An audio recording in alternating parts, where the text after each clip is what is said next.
Black Thunder, ஆசியாவின் number 1 theme park. இந்த உயரதிகாரிகளுடைய இந்த அறிவுரையையும் மீறி பல நேரங்கள்ல நடத்துனர்கள் அந்த பேருந்துகளை நிறுத்தாம ஏன் போறாங்க? ஒரு தனியார் பேருந்து ஓட்டுநர் அந்த வேலையை செய்யறாரு.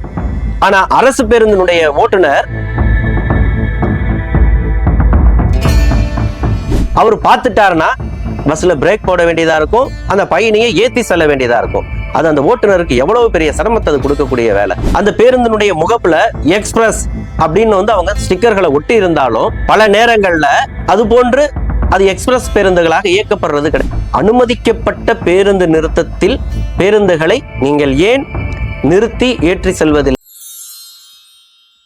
நம்மளுடைய இந்த அங்குசம் அறம் சேனலுக்கு முதல் முறையாக பார்வையாளரா நீங்க வந்திருந்தீங்க அப்படின்னு சொன்னா முதல்ல அங்குசம் அறம் சேனலை சப்ஸ்கிரைப் பண்ணுங்க, அந்த பெல் ஐக்கானை கிளிக் பண்ணிருங்க. அங்குசம் நேயர்களுக்கு வணக்கம். தமிழகத்துல மகளிருக்கு இலவச பயணம் அப்படின்னு ஒரு திட்டம் அறிவித்த காலம் தொட்டே அரசு பேருந்து ஓட்டுநர்கள் நடத்துனர்கள் மீதான ஒரு குற்றச்சாட்டு அப்படிங்கிறது தமிழகம் முழுவதுமே பரவலா எழுந்த வண்ணம் இருக்கு. அதாவது கை காட்டியும் பஸ்ஸை நிறுத்த மாட்டேங்கிறாங்க, குறிப்பிட்ட ஸ்டாப்புக்குள்ள பஸ்ஸை நிறுத்த மாட்டேங்கிறாங்க, பெண்கள் கும்பலா நின்னாங்கன்னா வேணும்னே தள்ளி போய் நிப்பாட்டுறாங்க, எங்கெல்லாம் ஓசிக்கிறாக்கி அப்படின்லாம் சொல்லி ஒரு மாதிரி இழிவா நடத்துறாங்க அப்படிங்கிற மாதிரியான குற்றச்சாட்டுகள் தமிழகம் முழுவதுமே பரவலா எழுந்து வரக்கூடிய ஒரு குற்றச்சாட்டா இருக்கு. இது ஒரு புறம் இருக்க, நாம ஒரு குறிப்பான ஒரு விஷயத்தை பத்தி நாம் இங்க பேச இருக்கிறோம். திருச்சி சென்னை தேசிய நெடுஞ்சாலையில பெரம்பலூர் மற்றும் திருச்சி அந்த மார்க்கத்துல புறநகர் பேருந்து சேவைங்கிறது பயன்பாட்டுல இருந்துட்டு இருக்கு. அந்த திருச்சிக்கும் பெரம்பலூருக்கும் இடையிலான அந்த பயண தூரம்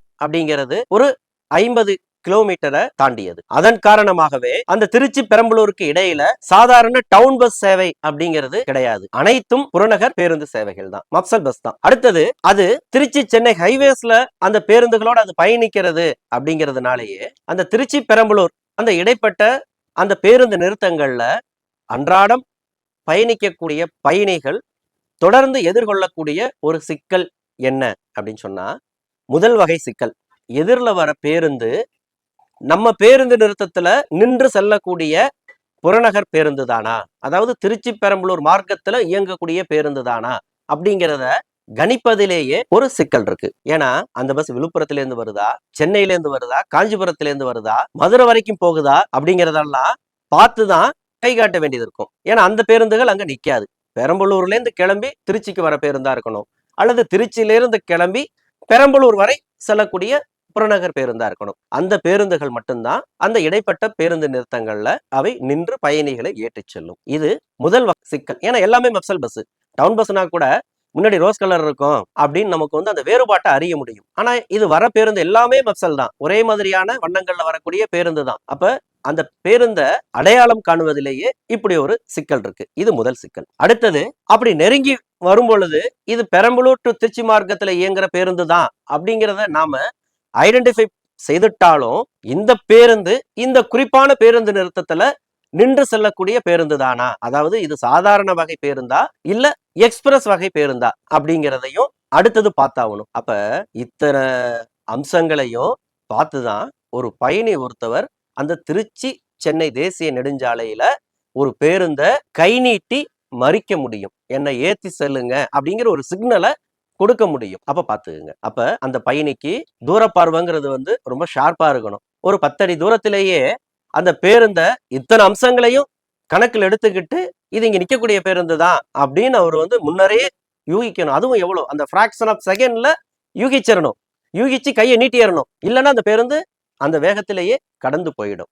இது முதல் வகை சிக்கல். அடுத்தது, இந்த திருச்சி பெரம்பலூர் மார்க்கத்திலேயே பேருந்துகளை அவர்கள் இயக்குனாலும் அந்த பேருந்தினுடைய முகப்புல எக்ஸ்பிரஸ் அப்படின்னு அவங்க ஸ்டிக்கர்களை ஒட்டி இருந்தாலும் பல நேரங்கள்ல அது போன்று அது எக்ஸ்பிரஸ் பேருந்துகளாக இயக்கப்படுறது கிடையாது. அதாவது உதாரணத்துக்கு திருச்சி சத்திரம் பேருந்து நிலையத்திலிருந்து பெரம்பலூருக்கு ஒரு 9 மணிக்கு கிளம்ப வேண்டிய பேருந்து ஒரு சாதாரண வகை பேருந்துக்கான நேர ஒதுக்கீடு அப்படின்னு இருக்குதுன்னு சொன்னா அந்த நேரத்துக்கு அந்த வரிசையில ஒரு எக்ஸ்பிரஸ்னு ஸ்டிக்கர் ஒட்டின வண்டி நின்னாலும் அந்த வண்டிய சாதாரண கட்டணத்துல வசூலிக்கக்கூடிய பேருந்தாகவே அவர்கள் இயக்க அனுமதிப்பார்கள். அது அந்த டைம் கீப்பர் பார்த்து முடிவு பண்ணக்கூடிய விவகாரமா இருக்குது. அப்ப இதன் காரணமாக எக்ஸ்பிரஸ்னு ஸ்டிக்கர் ஒட்டி இருக்கும், ஆனா அது ஆர்டினரி பஸ்ஸா அந்த மார்க்கத்துல இயக்கப்படும்.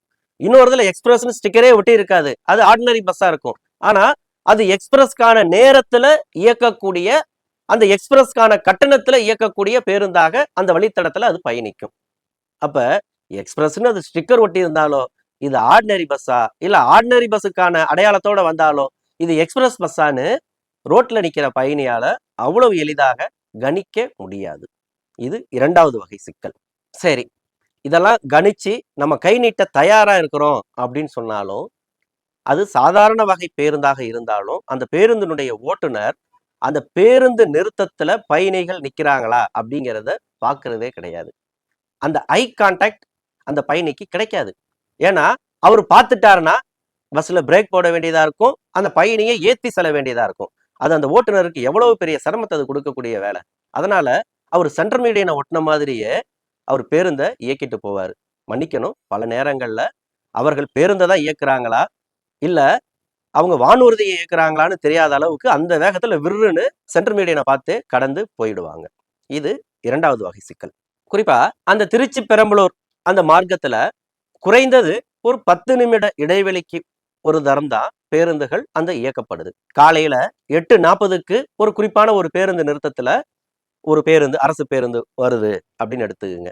அடுத்தது 8:55க்கு ஒரு தனியார் பேருந்து, அதன் பிறகு 9:10க்கு தான் அடுத்த பேருந்து. அப்ப அந்த 8:40 பேருந்து நிறுத்தாமல் சென்று விட்டால் அடுத்தது 9:10 பேருந்துக்கு தான் அந்த பயணி பயணிக்க முடியும். அதாவது 30 நிமிடம் காத்திருக்கணும். காசு கொடுத்து போறவங்க தனியார் பேருந்துல ஏறி போயிடலாம். இந்த காலேஜ் பாஸ் வச்சிருக்கிறவங்க, இந்த வேலைக்கு போறவங்க 1/3 பாஸ் எடுத்தவங்கலாம் அரை மணி நேரம் வெயிட் பண்ணி தான் அடுத்த பஸ்ஸுக்கு போகணும். இதுதான் அன்றாடம் அவர்கள் எதிர்கொள்ளக்கூடிய சிக்கல். சரி, டிரைவர்கள்ட்ட அந்த இதனால பாதிக்கப்பட்ட பயணிகள் பல நேரங்கள்ல அணுகி கேட்டிருக்கிறாங்க. கேட்கும் பொழுதெல்லாம் டிரைவர்கள் சொல்ற காரணங்கள் கொஞ்சம் வித்தியாசமா தான் இருக்கு. ஒண்ணு, பேருந்துல கூட்டம் அதிகமா இருந்தது, அதனால நான் பஸ்ஸை நிப்பாட்டல. கை காட்டி இருந்தா நான் நிப்பாட்டி இருப்பேன்.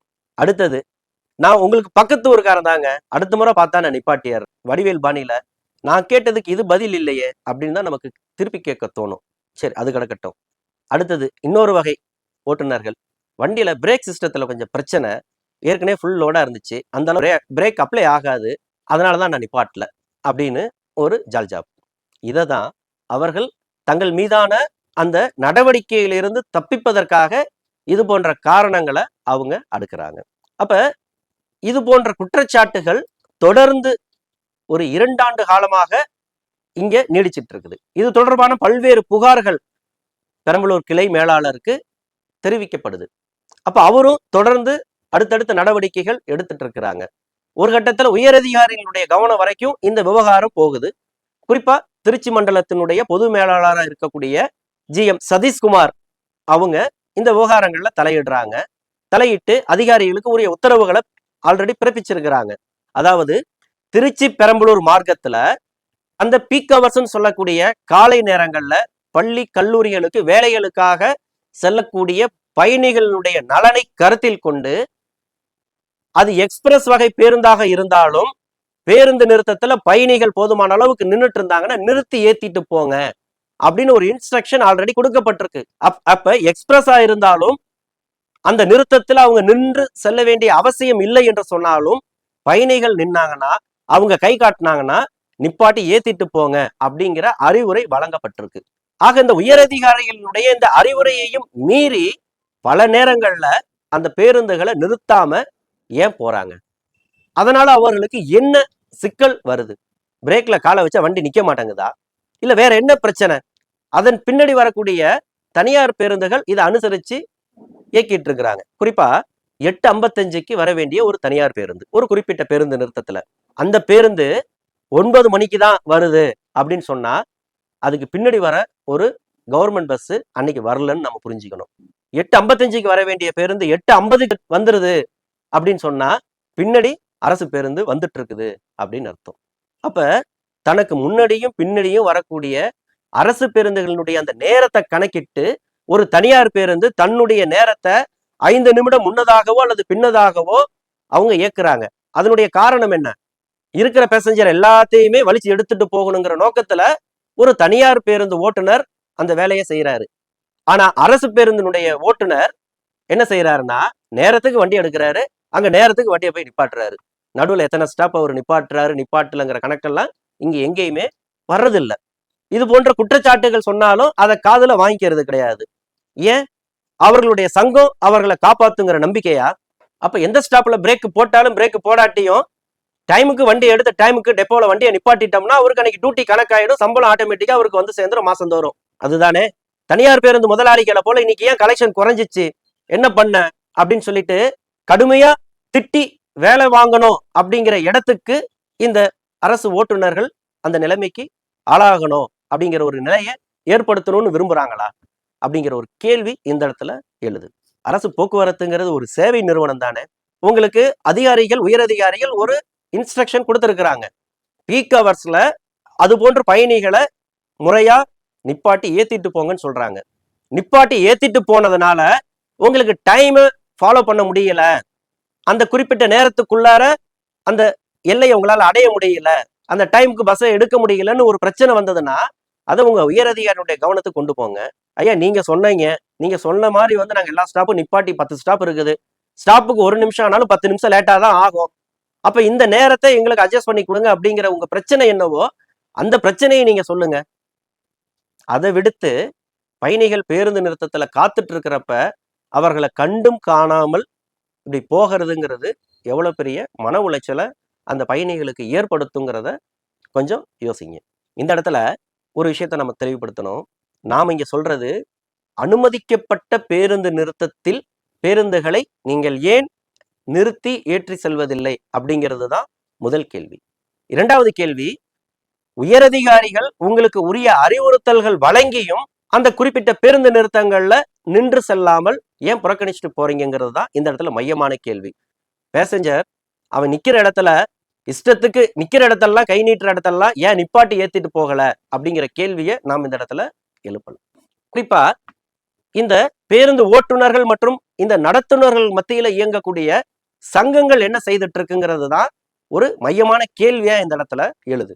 போக்குவரத்து கழக நிர்வாகங்கள் செய்யக்கூடிய தில்லுமுள்ளுகள் அல்லது வந்து ஊழியர் விரோத போக்குகள், எங்களை இப்படி நடத்துறாங்க அப்படி நடத்துறாங்க, அதற்காக நாங்க ஸ்ட்ரைக்கு அப்படின்லாம் வந்து போராட்டங்களை நடத்தக்கூடிய இந்த தொழிலாளர்கள் மத்தியில் இயங்கக்கூடிய பல்வேறு சங்கங்கள், தன்னிடம் சங்கத்துல உறுப்பினராக இருக்கக்கூடிய இந்த ஓட்டுநர்கள் நடத்துனர்கள் அல்லது மாதந்தோறும் ஒரு குறிப்பிட்ட தொகையை சம்பளமாக வாங்கக்கூடிய இந்த ஓட்டுநர்கள் நடத்துனர்கள் வாங்குற சம்பளத்துக்கு கரெக்டா அவங்க வேலை பார்க்குறாங்களா அப்படிங்கிறத ஏன் அவர்கள் கவனிப்பதில்லை, கண்காணிப்பதில்லை? அது போன்ற ஒரு குற்றச்சாட்டு வந்தாலும் தங்களுடைய சங்க உறுப்பினர்களுக்கு அதை ஏன் நீங்கள் அறிவுறுத்துவதில்லை? அப்ப இது போன்று பேருந்து நிறுத்தங்கள்ல பயணி கை காட்டியும் நிக்காம நீங்க போயிட்டீங்க அல்லது ஒரு சேவை குறைபாடு காரணம் உங்கள் மீது ஒரு குற்றச்சாட்டு வந்ததுன்னா அது போன்ற குற்றச்சாட்டுகளுக்கு சங்கம் ஒத்துழைக்காதுன்னு சங்கத்தால அறிவிக்க முடியுமா, முடியாதா?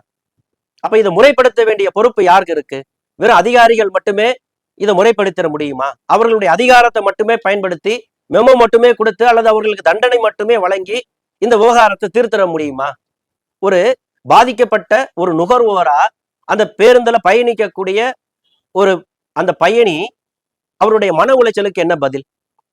இது 1 நாள் 2 நாள் கூத்து கிடையாது. குறிப்பிட்ட அந்த வழித்தடத்துல 2 ஆண்டுகளுக்கு மேலாக தொடரக்கூடிய ஒரு பிரச்சனையா நீடிச்சிட்டு இருக்குது. அப்ப அதற்கு என்ன தீர்வு? ஒவ்வொரு முறையும் இந்த சின்ன பிள்ளைங்க ஸ்கூல்ல சொல்ற மாதிரி இவன் என்னை அடிச்சிட்டான், இவன் என்னை கிள்ளிட்டான் அப்படிங்கிற மாதிரி வருஷத்துக்கு எத்தனை முறை தான் அந்த கிளை மேலாளருக்கு இதனால் பாதிக்கக்கூடிய பயணிகள் புகார் அனுப்பிக்கிட்டே இருப்பாங்க. இன்னைக்கு இந்த பேருந்து நிக்கல, கை காட்டினே நிக்கல, இவங்க ஏத்தாம போயிட்டாங்க, இந்த நிறுத்தத்துல நிக்காதுன்னு சொல்லிட்டாங்க, இப்படின்னு எத்தனை முறைதான் புகார் சொல்லிக்கிட்டே இருக்கிறது? இதுக்கு ஒரு முடிவே இல்லையா?